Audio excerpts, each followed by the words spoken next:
Hello everyone, welcome back to home science with Charlie. तो एक बार फिर से आपका स्वागत है होम साइंस विद चार्ली में। इधर 2 दिन हम लोग नहीं कर पाए। 2 दिन का मतलब मंडे और ट्यूसडे में। तो मंडे को तो आपने दशहरा मनाया और ट्यूसडे को मैं अपलोड नहीं कर पाई। वीडियो तो बन गई थी बट मैं अपलोड नहीं कर पाई। तो चलिए फटाफट अब शुरू हो जाते हैं और स्टार्ट करते हैं। तो हम लोगों ने नायलॉन तक पढ़ लिया था, ठीक है। अभी आज हम लोग डेक्रॉन या फिर आपका टेरिलीन दोनों एक ही है और एस्बेस्टॉस के बारे में पढ़ेंगे और फाइबर ग्लास के बारे में पढ़ेंगे।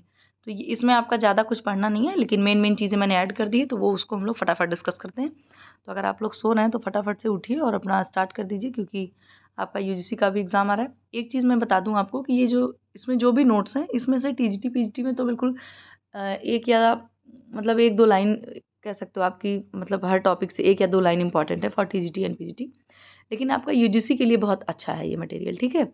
तो जो लोग भी यूजीसी का मतलब यूजीसी के लिए पढ़ रहे हैं या तैयारी कर रहे हैं, वो लोग इसको एक बार ज़रूर देख लें। एक बार अगर इतना आप रिवाइज़ कर लेते हैं तो आप यूजीसी में आराम से इसका पेपर दे सकते हैं। तो चलिए फटाफट हम लोग स्टार्ट करते हैं। एक सेकेंड यहाँ पर। तो चलिए पहले तो एक चीज़ आप जान लीजिए कि हम लोग क्या कर रहे हैं। हम लोग ये ताप सुनम रेशे पढ़ रहे हैं, ठीक है। जैसे आपका नायलॉन भी था, तो ताप सुनम रेशे में आपका ये जो आपका डेक्रॉन है, टेरिलीन है, यहाँ पर डेक्रॉन अलग तरीके से लिख दिया गया है। ये आपका डेक्रॉन टेरिलीन, इन दोनों को हम लोग क्या बोलते हैं, पॉलिस्टर बोलते हैं। ये सब क्या है, ये पॉलीमर वाले रेशे होते हैं, ठीक। नायलॉन में ही हम लोगों ने पढ़ा था। तो अगर आपसे डेक्रॉन टेरिलीन पॉलिस्टर ये तीनों चीज़ें कही जाएँ तो आप इसको सेम ही समझना है। लेकिन डेक्रॉन और टेरिलीन दोनों एक ही है, लेकिन इसका जो कंपाउंड होता है, मतलब ये जिससे बनता है, इसका जो केमिकल होता है बस स्लाइटली डिफरेंस होता है, थोड़ा सा डिफरेंट होता है। तो अभी आगे आपको बताया जाएगा, ठीक है। तो ये रेशे कौन से हैं आपके, पॉलिस्टर रेशे जो हैं आपके, वो लंबे वाले पॉलीमर होते हैं, ठीक है। इसके बाद इसका निर्माण किन किन चीज़ों से मिलकर के होता है, पेट्रोलियम, कोयला, पानी, हवा आदि से इनका निर्माण होता है। अब हम सबसे पहले पढ़ेंगे टेरिलीन। किसको पढ़ेंगे, टेरिलीन, ठीक है। तो टेरिलीन को कैसे बनाया जाता है, सबसे पहले क्या करते हैं, टेरिफ्थिलीन एसिड लेते हैं और इथाइलिन आपका ग्लाइकोल लेते हैं। इन दोनों को आपस में मिलाया जाता है। कुछ नहीं याद रखना, सिर्फ आपको टेरिफ्थिलीन एसिड याद रखना है और एथिलीन ग्लाइकोल याद रखना है। इन दोनों को मिलाएंगे। इनको मिलाने के बाद क्या होगा कि जब इन दोनों को मिला देंगे आप, तो इनसे जो है पॉलीइथाइलिन टेरिफ्थिलेट प्राप्त होता है। क्या प्राप्त होगा आपको, पॉलीइथाइलिन टेरिफ्थिलेट प्राप्त होगा। और इसी को क्या करेंगे, अच्छे से मेल्ट करेंगे और स्पिंडलेट के छिद्रों से गुजार करके टेरिलीन का रेशा इससे प्राप्त कर लिया जाएगा। और गीली अवस्था में ही रेशा प्राप्त कर लिया जाता है, गर्म अवस्था में ही इन रेशों को खींचा जाता है, ताकि आप अपने मन मुताबिक जितने भी व्यास का रेशा चाहते हैं, जितने भी डायमीटर का, मतलब कि जितना पतला मोटा रेशा आप चाहते हैं वैसा रेशा आप प्राप्त कर सकें। अब एक साथ आप देख सकते हैं इसको। ये देखिए, हम लोगों ने अभी क्या पढ़ा, इथाइलिन ग्लाइकोल एंड टेरिफ्थिलिक एसिड। तो इनको हम क्या करेंगे, मिक्स करेंगे, क्या प्राप्त होगा, पॉलीइथिलीन टेरिफ्थिलेट। फिर इसी पॉलीइथिलीन टेरिफ्थिलेट को पिघलाएंगे और गाढ़ा घोल प्राप्त करेंगे। गाढ़ा घोल प्राप्त करके क्या करेंगे, स्पिंडलेट के छिद्रों से गुजारेंगे और टेरिलीन का रेशा प्राप्त कर लेंगे, मोटे व्यास वाला, ठीक है। इसके बाद फिर तीसरे स्टेज में क्या करेंगे, टेरिलीन का जो रेशा होता है उसको खींचेंगे और इसको स्पूल पर लपेट कर अच्छे से, मतलब गर्म अवस्था में ही जो इसको खूब इसकी खिंचाई करेंगे, खींच करके इसको पतला बना लेंगे और इसको फिर पतला धागा प्राप्त करके इसको स्पूल पर लपेट देंगे। तो आई होप आपको ये अच्छे से समझ आ गया। आपको बस यही समझना है, ये समझना है, बस 3 स्टेप आपको याद रखना, ओके। चलिए अब आ जाते हैं डेक्रॉन की तरफ। तो डेक्रॉन यहाँ पर देखिए बिल्कुल सही लिखा हुआ है, ओके। आते हैं हम लोग डेक्रॉन की तरफ। डेक्रॉन में देखिए क्या होता है, वहाँ पर आप क्या मिला रहे थे, वहाँ पर आप इथिलीन ग्लाइकोल और टेरिफ्थिलीन एसिड मिला रहे थे। बट यहाँ पर आप क्या मिलाएंगे, ग्लाइकॉल तथा डाईमिथाइल टेरिफ्थिलेट। क्या मिलाएंगे, ग्लाइकोल तथा डाईमिथाइल टेरिफ्थिलेट को मिलाएंगे और उनका एक क्या होगा, उनके ईस्टर से एक कड़ा पॉलीमर पदार्थ बनेगा। अब उस कड़े पॉलीमर पदार्थ को क्या करेंगे हम लोग, उसको भी मेल्ट किया जाएगा और उसका एक कोलाइडल सॉलिड मतलब सॉल्यूशन बन जाएगा, घोल बन जाएगा उसका। और इसके ही घोल को क्या करेंगे, स्पिंडलेट के छिद्रों से निकालेंगे और डेक्रॉन का रेशा प्राप्त करेंगे। इसे भी हम लोग गर्म अवस्था में ही खींचते हैं। और इसमें क्या किया जाता है, रेशो को खींचने के लिए गॉडेट व्हील का प्रयोग किया जा सकता है। 1 नंबर का क्वेश्चन आपसे पूछा जा सकता है कि जो है डेक्रॉन के रेशो को खींचने के लिए किसका प्रयोग किया जाता है, तो आपको क्या बताना है, गॉडेट व्हील का। और यहाँ पर आपको बस इनका ये याद रखना है, ग्लाइकोल तथा डाईमिथाइल टेरिफ्थिलेट, और यहाँ आपको एथिलीन ग्लाइकोल तथा टेरिफ्थिलीन एसिड। थोड़ा थोड़ा ही डिफरेंस है, बट अगर आप 1-2 बार देख लेंगे तो आपको आराम से याद हो जाएगा। फिर आपका है, इसमें भी देखिए वही चीज़ है, एक साथ ही मैंने बुक का जो है लेकर के पिक लगा दिया है। इसमें देखिए वही ग्लाइकोल तथा डाईमिथाइल टेरिफ्थिलेट, इनसे उत्प्रेरित होकर के क्या मिलेगा आपको एक कड़ा पॉलीमर प्राप्त होगा। उस कड़े पॉलीमर को हम लोग क्या करेंगे, मेल्ट करेंगे, फिर हमें एक गाढ़ा कोलाइडल घोल प्राप्त होगा। फिर इसी गाढ़े घोल को हम लोग स्पिंडलेट के छिद्रों से निकालेंगे और क्या प्राप्त हो जाएगा, डेक्रान यहाँ से गुजारेंगे और फिर डेक्रान का रेशा खींचा जाएगा। ओके, अब खींचने के बाद क्या होगा, यहाँ पर इसको डेक्रान का जो धागा है, धागा प्राप्त होगा खींचने से, और इसके बाद इसको स्पूल पर लपेट दिया जाएगा। आई होप आपको अच्छे से समझ आ गया होगा। अच्छा, इसमें कुछ अब इसकी कुछ विशेषताएं हैं या इसके कुछ टर्म्स हैं। डेक्रान में आपकी बेंजीन रिंग पाई जाती है। ये एग्जाम में आपसे डायरेक्ट ये क्वेश्चन पूछा जा चुका है कि कौन से रेशे में बेंजीन रिंग पाई जाती है। 1 नंबर में भी पूछा जा चुका है और मैचिंग वाले क्वेश्चन में भी पूछा जा चुका है। इसका संगठन कैसे होता है, ग्लाइकोल तथा डाइमिथाइल टेरिफ्लेट का, मतलब ग्लाइकोल तथा डाइमिथाइल टेरिफ्लेट से इसका निर्माण होता है। इसमें इलास्टिसिटी कम होती है लेकिन मजबूती अच्छी खासी होती है। इलास्टिसिटी मतलब आपकी प्रत्यास्थता, मतलब खिंचने का गुण कम पाया जाता है, लेकिन प्रतिस्कंदता का अच्छा गुण पाया जाता है। प्रतिस्कंदता का गुण का मतलब आप उसको दबा देंगे, मोड़ देंगे, है ना, तो कुछ भी अगर आप कर देंगे फिर से, लेकिन जब आप उसको छोड़ देंगे तो वापस अपनी पुनः जैसे सिचुएशन में था, जिस अवस्था में था वैसे फिर से हो जाएगा। प्रतिस्कंदता का मतलब यही होता है ना कि आप किसी फैब्रिक को, किसी कपड़े को दबाएं या मरोड़ें उसको, है ना, तो वो, लेकिन उसको जब आप छोड़ दें तो वापस से फिर से अपनी वो सिचुएशन में आ जाए। इसके बाद इसमें क्या होता है, अवशोषकता का इसमें अभाव होता है, अवशोषक नहीं है। फिर है आपका डेक्रान तथा कॉटन को आपस में मिला करके कुछ वस्त्र बनाए जाते हैं, ठीक है, और इन्हीं वस्त्रों को हम लोग बोलते हैं वॉश एंड वियर। क्या बोलते हैं, वॉश एंड वियर। तो आपका ये वॉश एंड वियर किससे बनता है, डेक्रान प्लस सूती कपड़े से, मतलब सूती रेशों से मिल करके बनाया जाता है। और इनको वॉश एंड वियर इसलिए कहा जाता है क्योंकि ये यूज़ करने में और पहनने में बहुत ही ईजी होते हैं, इस तरीके से ये बनाए जाते हैं, ठीक है। क्योंकि आप देखो ना, दोनों रेशों को मिक्स करके बनाया जा रहा है, तो कुछ इसमें कैरेक्टरिस्टिक्स कॉटन वाली भी रहेंगी, कुछ इसमें डेक्रान वाली भी रहेंगी, तो दोनों की मिल करके कितना अच्छा रहेगा, है ना। जैसे हम लोगों ने पढ़ा कि डेक्रान में अवशोषकता नहीं होती है पर कॉटन में अवशोषकता होती है, तो सोचो कि वो बढ़िया पहनने में भी आसान रहेगा और ज़्यादा सिकुड़ेगा भी नहीं, प्रतिस्कंदी भी है, लेकिन कॉटन में आपके प्रतिस्कंदता नहीं पाई जाती है। तो दोनों का मिला करके अच्छे से एक, कह सकते हो आप, एक कॉम्बिनेशन बनाया जाएगा कि कुछ विशेषताएं उनसे लेकर के, कुछ विशेषताएं उनसे लेकर के। तो आपको याद रखना, वॉश एंड वियर वस्त्र जो आपके होते हैं वो डेक्रान प्लस सूती रेशेस मिल करके बनते हैं। इसके बाद फिर आपका देखिए डेक्रान से संबंधित कुछ और बिंदु हैं आपके, जो आपका इंग्लैंड है, इंग्लैंड में डेक्रान को आपके टेरिलीन कहते हैं। ओके, और आपका जो अमेरिका में जो हम लोगों ने पढ़ा था EI ड्यूपॉन्ट न्यूमरस कंपनी थी, वहाँ पर जो है क्या बोलते हैं, डेक्रान को आई थिंक पॉलिस्टर नहीं, ठीक है, यही आप याद रखो कि डेक्रान को जो है इंग्लैंड में टेरिलीन कहते हैं। ये क्वेश्चन आपसे पूछा जा चुका है। बेंजीन रिंग अभी हम लोगों ने पढ़ी।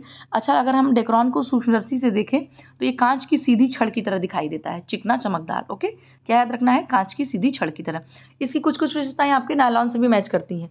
क्यों मैच करें, क्योंकि सब देखिए केमिकल से ही मिल करके बन रहा है, तो मोस्टली आपकी जो है वो मैच करेंगे एक दूसरे से। डेक्रान क्या होता है, ताप के सुचालक होते हैं और विरंजन से अप्रभावित होती है, मतलब कि किसी भी ब्लीच का आप आराम से इस पर उपयोग कर सकते हैं। फिर नेक्स्ट है, अब आपका यहाँ से थोड़ा सा आपका जो मिनरल फाइबर शुरू हो जाता है, 2 हम यहाँ पर पढ़ेंगे, एस्बेस्टॉस और आपका क्या कहते हैं, अरे भाई क्या था, फाइबर ग्लास था आपका, ठीक है। एक चीज़ मैं आपको और बताने रह गई, एक सेकेंड, हाँ एक चीज़ रह गई थी बताने को, मैं आपको बता देती हूँ। यहाँ पर मैंने नोट नहीं किया, आप मतलब नोट करवाया नहीं। इसमें देखिए क्या होता है, जो आपका ये डेक्रान, ये मतलब कि जो पॉलिस्टर वाले आपके रेशे हैं, वो चाहे आपका डेक्रान आए चाहे टेरिलीन आए, आपका डेक्रान और टेरिलीन दोनों को ही हम लोग पॉलिस्टर रेशे बोलते हैं, ठीक है। तो इसमें क्या होता है, जो पॉलिस्टर रेशे हैं आपके, इनमें जो डाई करी जाती है उसमें मतलब कौन सी डाई इस पर करी जाती है, तो उसको बोलते हैं डिस्पर्स डाई। मतलब कि पॉलिस्टर के लिए डिस्पर्स डाई सबसे अच्छी मानी जाती है, और आपके डिस्पर्स डाई को ही हम लोग जो एसीटेट डाइज भी कहते हैं। ये आपकी जो होती है पानी में क्या होती है, इनसॉल्युबल होती है, अघुलनशील, और इसको फैलने वाला रंग भी कहते हैं, मतलब जो डिस्पर्स डाई है। तो इसी वजह से इसको पॉलिस्टर पे चढ़ाया जाता है, लेकिन इसके अलावा नायलॉन, सेलुलोज, एक्रिलिक पर भी इसको थोड़ा थोड़ा चढ़ा दिया जाता है। लेकिन आपको बस ये याद रखना है कि डिस्पर्स डाई या acetate dye specially for polyester fibres, ठीक है, तो ये आपको याद रखना है। और ये जो डिस्पर्स डाई होती है, चमक, मतलब इसमें चमक भी बढ़िया होती है, पक्कापन भी होता है, तो इसको आप लोग लिख लेना, कौन सी डाई, मतलब पॉलिस्टर के लिए जो है डिस्पर्स डाई, डिस्पर्स, ठीक है, डिस्पर्स डाई आप लोग थोड़ा नोट कर लेना, बहुत अच्छे से नहीं लिखाया। तो चलिए अब हम आते हैं एस्बेस्टॉस की तरफ। तो एस्बेस्टस जो आपका है वो क्या है, सबसे पहले तो ये क्या है, चट्टानों से प्राप्त होने वाला रेशा है, और ये कैसा होता है, अज्वलनशील होता है और अम्ल और क्षार से बिल्कुल भी प्रभावित नहीं होता है, ठीक। इसके बाद ये क्या है, इसमें जंग भी नहीं लगती है, आग भी नहीं लगती है, तो अग्नि प्रूफ है, जंग प्रूफ है, ठीक। इसके बाद क्या होता है, इसमें जो इनका बनता है जो फाइबर जिससे बनाए जाते हैं इसके जिस पार्ट से, ये चट्टानों के क्या होते हैं, चट्टानों के कैल्शियम और मैग्नीशियम के सिलिकेट्स होते हैं, ओके। और एस्बेस्टस का जो सबसे उत्कृष्ट श्रेणी का रेशा माना जाता है उसको हम लोग क्रिसोलाइट रेशा कहते हैं। क्या कहते हैं? क्रिसोलाइट। ये याद रखना है, आपको एग्जाम में पूछ सकते हैं। फिर हमारा नेक्स्ट है फाइबर ग्लास। एस्बेस्टस के बारे में आपका इतना ही था, ओके। फिर आपका जो है, इससे जो है जो एस्बेस्टस है आपका, इससे अग्निरोधक और जल निरोधक ये सब कपड़े मतलब कपड़े कह रही हूँ, हाँ मतलब जो वस्त्र होते हैं वो बनाए जाते हैं, जो लोग फायर ब्रिगेड वगैरह में काम करते हैं, है ना। और जो आपके होते हैं जितने भी ये सब बॉर्डर वगैरह पे लड़ाई वड़ाई होती है, तो मतलब जहाँ पे भी ज़रूरत पड़ती है वहाँ उस तरह के कपड़ों की, तो वहाँ पर बनाए जाते हैं इससे कपड़े उसके। फिर है आपका फाइबर ग्लास। तो फाइबर ग्लास को हम लोग फाइबर ग्लास ही बोलते हैं। तो इसका निर्माण कैसे होता है, ये एग्जाम में बिल्कुल डायरेक्ट पूछा जाता है कि फाइबर ग्लास का निर्माण किन किन चीज़ों से होता है। तो आपको याद रखना, सिलिका, बालू, लाइमस्टोन, सोडा मतलब सोडा ऐश, इसके बाद बोरेक्स आदि सभी को भट्टी में क्या कहता है, सबसे पहले गलाया जाता है। गलाने के बाद इसको क्या किया, छोटे छोटे कंचे बना लिए जाते हैं। इस तरीके से कंचे आपने खेले होंगे बचपन में, तो कंचे बना लिए जाते हैं। फिर पुनः कंचों को क्या कहता है, इनको मेल्ट किया जाता है और मेल्ट करके इनको फिर से साफ़ किया जाता है। इसके बाद इनको एक प्रॉपर घोल में घोल करके अच्छे से एक गाढ़ा घोल तैयार किया जाता है और स्पिनरेट के छिद्रों से निकाल कर रेशे को बना लिया जाता है, ठीक है। और इसको क्या होता है, 1500 डिग्री फ़ारेनहाइट, कितना, 1500 डिग्री फ़ारेनहाइट पर ये जो होते हैं वो नरम पड़ने लगते हैं। और ये गर्म व सांद्र हाइड्रोक्लोरिक व फॉस्फोरिक अम्ल में रेशों को क्या होते हैं, हानि पहुँचाते हैं, ठीक है। तो अगर बहुत ज़्यादा गर्म और सांद्र है तब, तो बस इसका भी देखिए मैंने यहाँ पे लगा दिया बिल्कुल आपको। सिलिका, बालू, लाइमस्टोन, बोरेक्स, इसको मिलाएंगे, इसके बाद इसको गलाएंगे। गलाने के बाद गले हुए पदार्थ का क्या बनाएंगे, कंचा बनाएंगे। कंचे को दोबारा से फिर गलाएंगे विद्युत भट्टी में, फिर उसकी अशुद्धियाँ हटाएंगे। सॉरी। फिर क्या हुआ, सॉरी थोड़ा फिर अशुद्धियों से मुक्त हुए पदार्थ को फिर से घोलेंगे, गाढ़ा घोल तैयार करेंगे और स्पिनरेट के छिद्रों से गुजार करके ग्लास फाइबर का रेशा आपको प्राप्त हो जाएगा। इसका आप लोग स्क्रीनशॉट ले सकते हो, बिल्कुल भी ऑथेंटिक है। रिवाइज करना है आपको इसको, एग्जाम में आपसे सिलिका, बालू, लाइमस्टोन ये पूछा जाता है, ठीक है। फिर अब कुछ ब्लेंडेड फाइबर होते हैं, मतलब मिश्रित वस्त्र बनाए जाते हैं, तो उसको हम लोग क्या क्या कहते हैं। देखिए, जो फाइबर आपका मतलब कुछ फाइबर टेरिलीन का होता है और कुछ फाइबर आपका कॉटन का होता है। इन दोनों के कॉटन से मिला हुआ जो कपड़ा बनता है उसको हम लोग टेरिकॉट बोलते हैं। क्या बोलते हैं, टेरिकॉट का कपड़ा। फिर है आपका कॉटन और ऊन को मिला करके, मतलब कुछ कॉटन के फाइबर कुछ वूल वाले फाइबर, इनको मिला करके जो बनेगा उसको हम लोग कॉट्स वूल बोलते हैं। फिर है आपका टेरिलीन और ऊन, तो कुछ टेरिलीन का रेशा, कुछ ऊन, कुछ वूल का रेशा, उसको हम लोग बोलते हैं टेरी वूल। इसके बाद खादी सिल्क।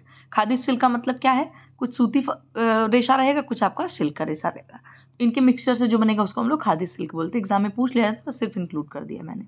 अब फटाफट कुछ क्वेश्चन कर लेते हैं, आप लोग देख लो कैसे कैसे क्वेश्चन बने हैं। आप जो पढ़ रहे हैं उसका क्वेश्चन बन रहा है या नहीं बन रहा है, ये चीज़ देखना बहुत ज़रूरी होता है।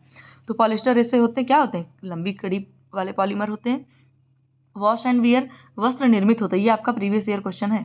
तो कैसा होता है, ये आपका सूती एवं टेरिलीन का बना हुआ, अभी हम लोगों ने पढ़ा। डेक्रॉन के रेशे कैसे दिखाई देते हैं सूक्ष्म दृष्टि से, कांच की सीधी छड़ की तरह दिखाई देता है। फिर है संश्लेषित रेशे डेक्रॉन को इंग्लैंड में कहा जाता है, तो क्या कहा जाता है, टेरिलीन कहा जाता है, पॉलिस्टर नहीं कहना आपको, ठीक है, ये गलत है। फिर है डेक्रॉन के रेशों में आर्द्रता, प्रतिधारण क्षमता और अवशोषकता का क्या रहता है, अभाव रहता है।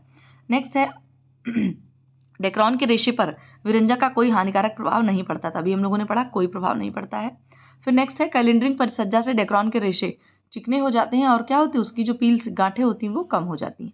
फिर है क्षार का तनु एवं ठंडे घोल का डेक्रॉन के रेशे पर कोई प्रभाव नहीं पड़ता, ठीक है। जब आप तनु घोल डालेंगे तो कोई प्रभाव नहीं पड़ेगा, सांद्र डालेंगे तो प्रभाव पड़ेगा। फिर है डेक्रॉन के रेशे को जब सांद्र और शक्तिशाली खनिज अम्ल से प्रतिक्रिया कराई जाती है तब रेशे क्या हो जाते हैं, नष्ट हो जाते हैं, अभी मैंने आपको बताया। डेक्रॉन के रेशे ताप के सुचालक होते हैं।